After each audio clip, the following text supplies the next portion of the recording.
Hello students, आप सभी का स्वागत है फिर से आज की इस वीडियो में। तो हमारा सीरीज चल रहा है बीपीएससी सॉरी बीटीएससी जेई के लिए बिल्डिंग मटेरियल्स। और पिछले वीडियो में हमने कंप्लीट किया था strength test on cement and manufacturing of cement. ठीक है, तो चलिए आगे बढ़ते हैं। जो अगला टॉपिक है हमारा केमिकल कंपोजिशन ऑफ रिक्वायरमेंट, क्या होना चाहिए सीमेंट का। ठीक है, तो ये भी इंपॉर्टेंट टॉपिक है, तो उसको अच्छे से पढ़िएगा। लेकिन उससे पहले अगर आप लोग नए हैं तो चैनल को सब्सक्राइब जरूर करें, वीडियो को लाइक करें और शेयर कर दें अपने दोस्तों के बीच में। ठीक है, तो केमिकल कंपोजिशन रिक्वायरमेंट सीमेंट का क्या होना चाहिए, इसको पढ़ना क्यों जरूरी है। क्योंकि इसके इसी के आधार पे हम क्या करते हैं, special type of cement design करते हैं, बनाते हैं। डिपेंड करता है कि रिक्वायरमेंट हमारा क्या है, जरूरत के हिसाब से सीमेंट में जो उसका कंपोजिशन है उसको कुछ घटा बढ़ाकर एक अलग अलग तरह का सीमेंट बनाते हैं। तो उसको समझने के लिए जरूरी है कि आईएस कोड ने कुछ केमिकल कंपोजिशन पे लिमिट लगा रखे हैं, तो उस लिमिट को पहले समझेंगे। ठीक है, जैसे कि टोटल मैग्नीशिया कितना होना चाहिए सीमेंट के अंदर, तो ये याद रखिएगा 5% से कम होना चाहिए। ठीक है, टोटल सल्फर कितना होना चाहिए, तो ये 2.5% से कम होना चाहिए। लॉस ऑन इग्निशन, जब इग्नाइट करते हैं जिसको बर्न करते हैं सीमेंट को, तो टोटल जो है लॉस 4% से कम ही होना चाहिए। इनसॉल्युबल रेसिड्यू, जो ऐसा रेसिड्यू बर्न करने के बाद जो बच जाता है रेसिड्यू, वो जो इनसॉल्युबल होता है वो आपको 1.5% से कम होना चाहिए। तो सब direct examination point of view से इंपॉर्टेंट है वैल्यू, डायरेक्ट एग्जाम में आएगा। फिर एक बात करें alumina to iron oxide ratio, तो इसका वैल्यू 0.66 से ज्यादा होना चाहिए। ठीक है, फिर लाइम सेचुरेशन फैक्टर एलएसएफ, ये कितना होना चाहिए, 0.66 से 1.02 के बीच में। एलएसएफ होता क्या है, तो बेसिकली सिलिका और एल्यूमिना और ऑक्साइड का रेशियो होता है। फॉर्मूला इंपॉर्टेंट नहीं है, इंपॉर्टेंट है सिर्फ वैल्यू याद रखना है। एलएसएफ का वैल्यू कितना हो, किस रेंज में होगा, तो 0.66 टू 1.02 के रेंज में पाया जाएगा। एलएसएफ काम क्या करता है, it controls the soundness and strength of cement. ठीक है, तो ये एलएसएफ किससे मिलके बना है, तो ये आपका जो सिलिका SiO2 प्लस Al2O3 और Fe2O3। ठीक है, तो इसी का रेशियो कहते हैं LSF. Formula is not important, important ये है कि इसके रेशियो से डिसाइड होता है कि सीमेंट का साउंडनेस क्या मतलब कितना आएगा या स्ट्रेंथ कितना होगा। तो इसको कहीं ना कहीं कंट्रोल करता है। तो इंपॉर्टेंट यहाँ पे क्या है, जो वैल्यू दिया हुआ है ये आपको याद रखना है, बाकी सब कुछ याद नहीं रखना है। एग्जाम में वैल्यू ही आएगा डायरेक्ट। ठीक है, एमसीक्यू में। तो ये था आपका chemical composition requirement for cement. ठीक है, आगे बढ़ते हैं। नेक्स्ट टॉपिक हमारा क्या है, स्पेशल टाइप ऑफ सीमेंट। अब अलग अलग तरह का हम सीमेंट बनाते हैं, तो अभी तक हम जो पढ़ रहे थे वो पढ़ाई कर रहे थे हम ओपीसी, ऑर्डिनरी पोर्टलैंड सीमेंट का प्रॉपर्टी हो गया, टेस्ट हो गया, मैन्युफैक्चरिंग हो गया, सब कुछ उसी के बारे में स्टडी कर रहे थे। लेकिन अब क्या है, पढ़ेंगे स्पेशल टाइप ऑफ सीमेंट, अलग अलग तरह का सीमेंट वो कैसे बनेगा। जो हमारा ऑर्डिनरी पोर्टलैंड सीमेंट है, इसमें क्या करेंगे, जो इसका अलग अलग कॉन्स्टिट्यूंट्स है उसको कुछ हम घटा बढ़ाकर उसमें अलग अलग प्रॉपर्टी इनिशिएट करेंगे, स्टार्ट करवाएंगे, इंड्यूस कराएंगे। ठीक है, जैसे कि पहला क्या है हमारा रैपिड हार्डनिंग सीमेंट। तो एज नेम सजेस्ट, नाम से क्लियर है, वैसा सीमेंट जो क्या होगा, रैपिड हार्डनिंग होगा, उसमें जो हार्डनिंग होगा रैपिड होगा, मतलब बहुत तेजी से वो हार्ड हो जाएगा। ठीक है, तो ऑर्डिनरी पोर्टलैंड सीमेंट से क्या होगा, उससे भी तेज ये हार्ड हो जाएगा। तो हमको, क्योंकि ऐसा जगह क्या क्या होता है, कई जगह पे हमें ऐसे सीमेंट का रिक्वायरमेंट होता है, जरूरत होता है जहाँ पे उसको जल्दी हार्ड कराना होता है। ठीक है, तो वहां पे अगर ordinary Portland cement OPC use करेंगे तो वो हमारा रिक्वायरमेंट पूरा नहीं कर पाएगा। तो उसके लिए क्या करते हैं, एक दूसरा सीमेंट बनाते हैं। सीमेंट कैसे बनाते हैं वो देखेंगे आगे। ठीक है, ताकि वो हमारा जो रिक्वायरमेंट है, जो हमारा जरूरत है, उसको कहीं ना कहीं वो पूरा कर दे। ठीक है, तो रैपिड हार्डनिंग सीमेंट क्या होता है, rapid hardening cement is a type of cement that attains high early strength compare to OPC. OPC की तुलना में, ऑर्डिनरी पोर्टलैंड सीमेंट की तुलना में ये क्या होता है, अर्ली स्ट्रेंथ अटेन, जो अर्ली स्ट्रेंथ है वो ज्यादा अटेन कर लेता है। ठीक है, and must not be confuse with quick setting cement. Quick setting और रैपिड हार्डनिंग में फर्क होता है। क्विक सेटिंग क्या होता है, सिर्फ सेट कर देता है, करता है जल्दी, वो हार्ड नहीं होगा, इसमें स्ट्रेंथ नहीं आएगा। लेकिन रैपिड हार्डनिंग में क्या होता है कि स्ट्रेंथ गेन करता है, जल्दी गेन करना और जल्दी सेट हो जाना, दोनों में डिफरेंस है, तो इसको ध्यान रखना है। रैपिड हार्डनिंग क्या होता है, जल्दी स्ट्रेंथ गेन कर लेता है। ठीक है, उसको मैन्युफैक्चर कैसे करेंगे, मैन्युफैक्चरिंग आप सभी को पता है, fine grinding of clinker. Clinker को अगर हम फाइन कर देंगे तो क्या होगा, उसका जो साइज का पार्टिकल होगा, पार्टिकल का साइज होगा वो क्या होगा, छोटा हो जाएगा, सरफेस एरिया बढ़ जाएगा। तो सरफेस एरिया बढ़ जाएगा तो क्या होगा, हाइड्रेशन करने के लिए जो स्पेस चाहिए होता है वो बढ़ जाएगा, तो रेट ऑफ हाइड्रेशन बढ़ जाएगा। और रेट ऑफ हाइड्रेशन बढ़ेगा तो आपका स्ट्रेंथ गेन करने का जो रेट है वो भी बढ़ जाएगा। तो कैसे बनाते हैं रैपिड हार्डनिंग सीमेंट को? क्लिंकर को और ज्यादा फाइन ग्राइंडिंग करते हैं, छोटा करते हैं, और C3S कंटेंट बढ़ाते हैं। C3S आप सभी को याद होगा, C3S क्या करता है? अर्ली स्ट्रेंथ प्रोवाइड करता है, और C2S लेट स्ट्रेंथ प्रोवाइड करता है। ठीक है।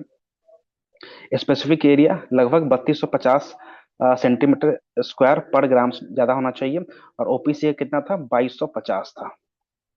उसको और फाइन ग्राइंड कर दिया ताकि जो उसका स्पेसिफिक सरफेस एरिया है बढ़ गया। ठीक है, तो इस तरह से बनाते हैं रैपिड हार्डनिंग सीमेंट। ठीक है, अगर बात करें स्ट्रेंथ कैरेक्टरिस्टिक की बात करें, तो जो 3 दिन पे ये स्ट्रेंथ गेन करेगा, RHC रैपिड हार्डनिंग सीमेंट, वो ओपीसी लगभग 7 दिन में स्ट्रेंथ गेन करेगा। ठीक है, तो 7 दिन का काम कितने दिन में हो गया? 3 दिन में हो गया। प्रॉपर्टीज की बात करें तो इनिशियल सेटिंग टाइम 30 मिनट ही होगा। ठीक है, फाइनल सेटिंग टाइम 10 घंटा के करीब। ठीक है, हीट ऑफ हाइड्रेशन ज्यादा ये रिलीज करेगा RHC। कॉस्ट लगभग 10% मोर देन ओपीसी। तो ऑर्डिनरी पोर्टलैंड सीमेंट के कंपेरिजन में इसका जो कॉस्टिंग आएगा ना, वो कहीं ना कहीं 10% आपको ज्यादा देखने को मिलेगा रैपिड हार्डनिंग सीमेंट में। ठीक है, रिक्वायर्स मोर वाटर, जाहिर सी बात है, रैपिड हार्डनिंग इसमें हो रहा है, रेट ऑफ हाइड्रेशन ज्यादा है, तो चूंकि रिएक्शन तेजी से कर रहा है तो ज्यादा पानी का रिक्वायरमेंट होगा। और स्लाइटली हायर श्रिंकेज, श्रिंकेज क्या होता है? Reduction in volume. जब रिएक्शन होगा, हाइड्रेशन रिएक्शन होगा, तो वॉल्यूम श्रिंक करता है, सिकुड़ता है। ठीक है, तो जल्दी जब ज्यादा तेजी से जब रिएक्शन होगा, तो श्रिंकेज भी यहाँ पे देखने को ज्यादा मिलेगा। ठीक है, कंप्रेसिव स्ट्रेंथ की बात करें तो एक दिनों पे लगभग 16 न्यूटन पर मिलीमीटर स्क्वायर होगा, 3 दिनों पे 27.5 न्यूटन पर मिनट स्क्वायर होगा। ठीक है, इसके साथ साथ इसका एक और प्रॉपर्टी है, this cement also offers higher resistance against frost action. Frost action हमने डिस्कस किया था पहले लेक्चर्स में। स्टार्टिंग के लेक्चर्स में क्या होता है? जो फ्रीजिंग एंड थॉइंग होता है, ठीक है, फ्रीज किया, जम गया, फिर थॉइंग हो गया, फिर पिघल गया, तो इस एक्शन को कहते हैं फ्रॉस्ट एक्शन। और इसके अगेंस्ट जो रेसिस्टेंस होता है वो कहीं ना कहीं सीमेंट का बढ़ जाता है, रैपिड हार्डनिंग सीमेंट का ज्यादा देखने को मिलता है। ठीक है, इसके अलावा it requires the addition of little more quantity of gypsum during the manufacturing to counter the higher rate of setting। चूंकि सेटिंग का रेट यहाँ पे हायर होता है, तो थोड़ा सा और हमको जिप्सम मिलाना पड़ता है ताकि उसको काउंटर कर सके, उसको ये कर सके। ठीक है, तो ये हो गया रैपिड हार्डनिंग सीमेंट। इंपॉर्टेंट क्या है कि अटेंस हाई अर्ली स्ट्रेंथ। ठीक है, C3S कंटेंट बढ़ा देंगे। यही क्वेश्चन पूछेगा कि रैपिड हार्डनिंग बनाना है तो क्या करना पड़ेगा? C3S बढ़ाना पड़ेगा, घटाना पड़ेगा, C2S बढ़ाना पड़ेगा, घटाना पड़ेगा। तो यहाँ पे C3S बढ़ाना पड़ेगा और फाइन ग्राइंडिंग करनी पड़ेगी। ठीक है, स्पेसिफिक सरफेस एरिया पूछ सकता है, बाकी ये सब उतना इंपॉर्टेंट नहीं है। ठीक है, एप्लीकेशन कहाँ पे होगा? रोड कंस्ट्रक्शन में, जहाँ पे हमको जल्दी स्ट्रेंथ का रिक्वायरमेंट होगा वहां पे यूज कर लेंगे। जैसे कि रोड कंस्ट्रक्शन है, पेमेंट वर्क्स है, प्री कास्ट कंक्रीट है, कोल्ड वेदर कंक्रीटिंग है, अर्ली रिमूवल वर्क है, तो ये सब वो एप्लीकेशन है जहाँ पे हमको स्ट्रेंथ जल्दी चाहिए होता है, वहां पे हम यूज कर लेंगे। ठीक है, नेक्स्ट सीमेंट है एक्स्ट्रा रैपिड हार्डनिंग सीमेंट। अब इसके रैपिड हार्डनिंग सीमेंट के आगे एक्स्ट्रा लग गया, मतलब ये क्या हो गया? नाम से ही क्लियर है, ये और ज्यादा हार्ड हो जाएगा, और ज्यादा इसका रेट ऑफ हार्डनिंग होगा, और जल्दी ये स्ट्रेंथ गेन कर जाएगा। ठीक है, तो extra rapid hardening cement is a modified form of RHC that gains strength even faster. तो और तेजी से ये स्ट्रेंथ गेन करेगा, यही डिफरेंस है। बाकी क्या करेंगे? सेम प्रोसेस है, बस इसमें एक्स्ट्रा क्या करना है कि हमको 2% कैल्शियम क्लोराइड ऐड कर देंगे, जो क्या होता है? एक्सेलरेटर होता है। एक्सेलरेटर क्या करेगा? हाइड्रेशन रिएक्शन को एक्सेलरेट कर देगा, मतलब उसकी स्पीड को और बढ़ा देगा। ठीक है, RHC क्लिंकर क्या हुआ? सेम प्रोसेस, RHC क्लिंकर को और फाइन ग्राइंड कर देंगे। एक्स्ट्रा इसमें क्या होगा कि 2% कैल्शियम क्लोराइड हम ऐड कर देंगे, ये इंपॉर्टेंट है। ठीक है, ये नाम पूछता है कि एडमिक्सचर इसको बोलते हैं, वो आगे देखेंगे, आगे आने वाले टॉपिक्स पे। तो एडमिक्सचर, कौन सा एडमिक्सचर हम यूज करते हैं एक्स्ट्रा रैपिड हार्डनिंग सीमेंट में? तो याद रखिएगा, कैल्शियम क्लोराइड ऐड करते हैं। कितना करते हैं? तो 2% के करीब करते हैं।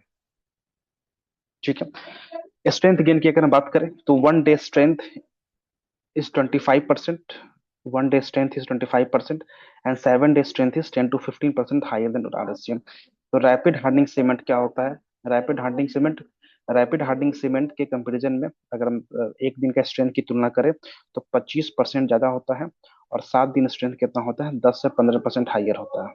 ठीक है, हालांकि शुरू में तो बहुत तेजी से स्ट्रेंथ गेन करेगा, लेकिन अर्ली डेज के बाद जो स्ट्रेंथ गेन है वो कहीं ना कहीं डिक्रीज करेगा, और 90 दिनों पे जो स्ट्रेंथ होता है वो लगभग सेम हो जाता है तीनों का, चाहे ओपीसी के बराबर हो जाएगा, रैपिड हार्डनिंग सीमेंट हो गया या एक्स्ट्रा रैपिड हार्डनिंग सीमेंट हो गया, सब लगभग बराबर हो जाएगा। ठीक है, एक सेकंड।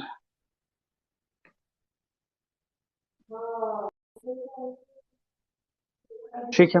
तो इंपॉर्टेंट डिमिटेशन क्या है इसका कि must be mixed placed and compacted with in 20 minute. चूंकि एक्स्ट्रा रैपिड हार्डनिंग सीमेंट है तो बहुत जल्दी ये स्ट्रेंथ गेन कर लेगा, और तो इसको बहुत जल्दी काम करके काम निपटाना पड़ेगा। ठीक है, तो इसको 20 मिनट के अंदर ही मिक्स करना है, प्लेस करना है और फाइनली कॉम्पैक्ट कर देना है, क्योंकि बहुत टाइम ये नहीं देगा। जल्दी स्ट्रेंथ गेन करके जल्दी ये हार्ड हो जाएगा, तो इसके साथ काम करना बहुत धीरे धीरे मुश्किल होता चला जाएगा। ठीक है, not suitable for hot weather. Hot weather के लिए सुटेबल नहीं है।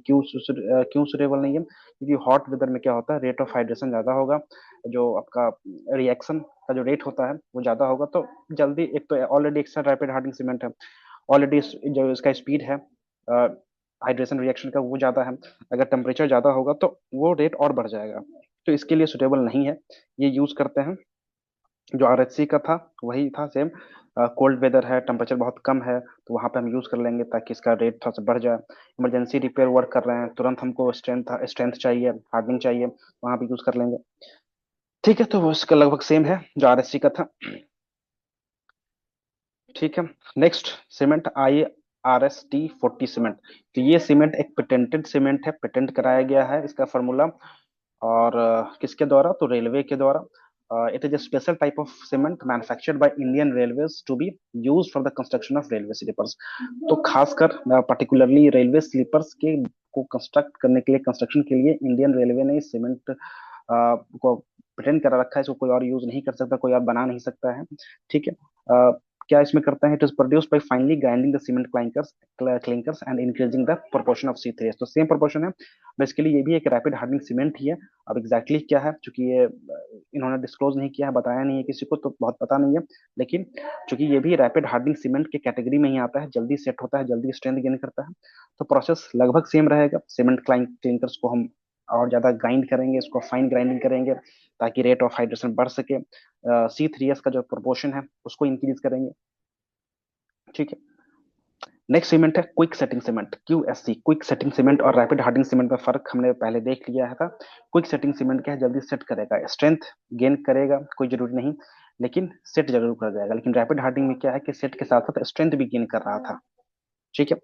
तो quick setting cement is a type of cement that sets rapidly but does not gain early strength. ये जल्दी रैपिडली सेट कर जाएगा but does not gain early strength, ये अर्ली स्ट्रेंथ गेन नहीं करेगा।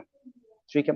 मैन्युफैक्चरिंग क्या करेंगे, इसमें एल्यूमिना कंटेंट बढ़ा देंगे। याद कीजिए, हमने बताया था कि एल्यूमिना कंटेंट से क्या होता है, फ्लैश सेटिंग में हेल्प करता है।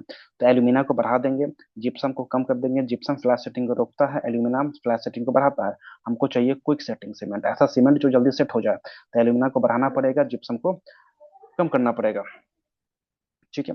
अगर हम बात करें सेटिंग टाइम का, तो IST का सिर्फ 5 मिनट टाइम मिलता है सेट होने में, और FST क्या होता है 30 मिनट। तो बहुत ही जल्दी इस पे काम करना होता है। इस पे भी एप्लीकेशन की बात करें तो जाहिर सी बात है, जहाँ पे हमको जल्दी सेट कराना होगा वहाँ पे यूज करेंगे। तो अंडर वाटर कंक्रीटिंग करना है, या ग्राउटिंग करना है, ठीक है, या रनिंग वाटर में कुछ अगर कास्टिंग करना है तो वहां पे हम यूज कर लेंगे। डिफरेंस यही है RSC और QSC में, रैपिड हार्डनिंग सीमेंट और क्विक सेटिंग सीमेंट में।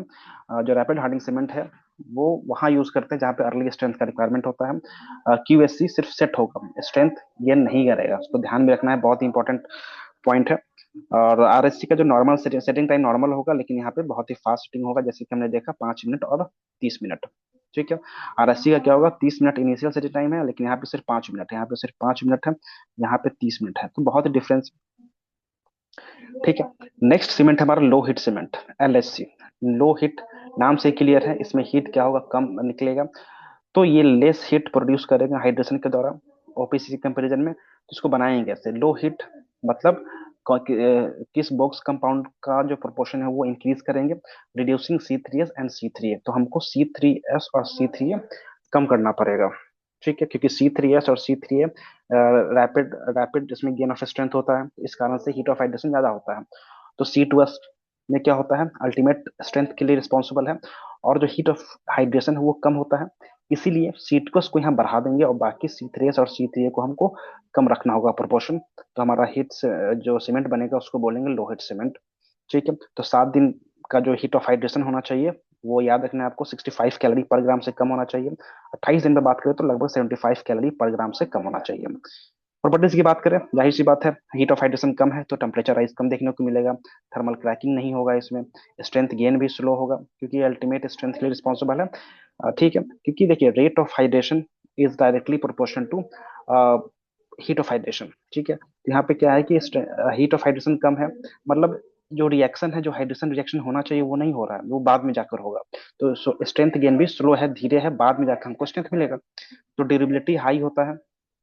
ठीक है, अगर हम कंप्रेसिव स्ट्रेंथ की बात करें तो 3 दिनों पे लगभग 10 न्यूटन पर मिलीमीटर स्क्वायर ज्यादा होना चाहिए।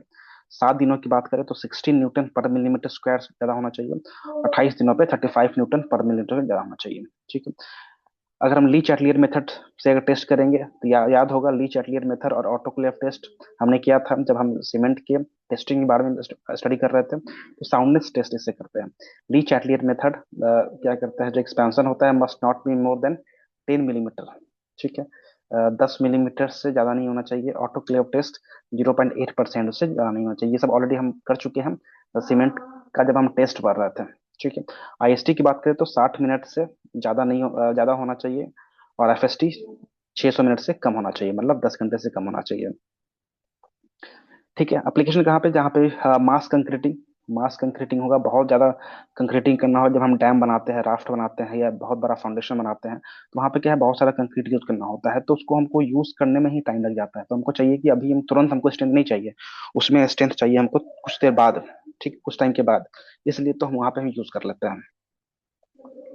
नेक्स्ट सीमेंट है हाइड्रोफोबिक सीमेंट। हाइड्रोफोबिक सीमेंट नाम में ही क्लियर है, हाइड्रोफोबिक, फोबिक मतलब क्या होता है, डरना। हाइड्रो मतलब वाटर, जो वाटर से वाटर को रिपेल करता है, वाटर से थोड़ा दूर भागता है।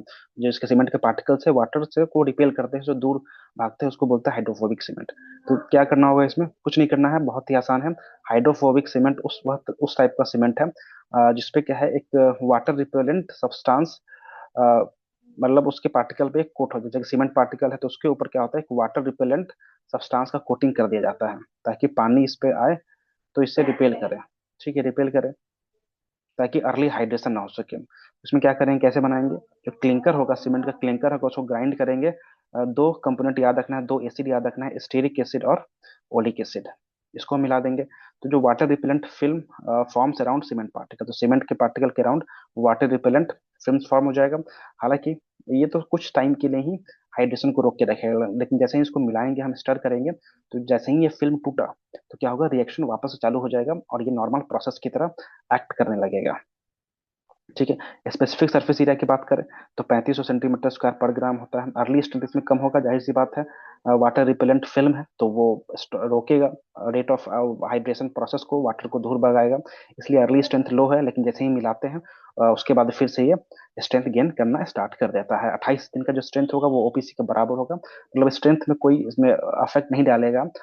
ठीक है, इनिशियली थोड़ा सा डिले कर देगा बस। एवरेज कंप्रेसिव स्ट्रेंथ की बात करें तो 3 दिनों पे लगभग 15.5 न्यूटन पर मीटर स्क्वायर, 7 दिनों पे 21.5 न्यूटन पर मीटर स्क्वायर, 28 दिनों पे कम से कम 31.5 न्यूटन पर मीटर स्क्वायर होना चाहिए। ये सब ऑब्जेक्टिव के लिए जो डाटा है ये इंपॉर्टेंट है, तो इसको भी ध्यान में रखना है। एप्लीकेशन की बात करें, वहां पे यूज करेंगे जहां पे हाई ह्यूमिडिटी होगा। ठीक है, जहाँ पे पानी का अमाउंट ज्यादा है, ह्यूमिडिटी ज्यादा है, तो वो रिजेक्ट कर देगा। नॉर्मल नॉर्मल अगर सीमेंट रहेगा ओपीसी, तो ऐसे ही इन्वायरमेंट से ही पानी लेकर वो रिएक्ट कर जाएगा, तो सीमेंट खराब हो जाएगा। वहां पे हम ये मिला देते हैं ताकि रिएक्शन ना हो। जहाँ पे रेनी रीजन में, रेनी बारिश के मौसम में स्टोर करके रखना है, तो वहाँ पे इसको यूज कर लेंगे, रिमोट कंस्ट्रक्शन साइट है। ठीक है, तो हाइड्रोफोबिक सीमेंट क्या है, बेस्ट है स्टोरेज के लिए, अर्ली स्ट्रेंथ के लिए नहीं। ठीक, तो ये हम ऑलरेडी पढ़ चुके हैं, जो रैपिड हार्डिंग सीमेंट है और अर्ली स्ट्रेंथ को मिलता है। मेन यूज कहाँ पे है, पेमेंट में यूज करते हैं। जो एक्स्ट्रा रैपिड हार्डिंग सीमेंट है, वेरी हाई अर्ली स्ट्रेंथ है, इमरजेंसी रिपेयर में यूज करेंगे। क्विक सेटिंग सीमेंट की बात करें तो अर्ली सेटिंग करेगा अंडर वाटर वर्क्स में। ठीक है, लो एलएचसी है, लो हिट सीमेंट है, हमारा डैम्स में यूज करते हैं। हाइड्रोफोबिक सीमेंट की बात करें तो मॉइस्चर रेसिस्टेंस यूज करेगा, मॉइस्चर रेसिस्टेंस स्टार्ट करेगा, इनिशिएट करेगा।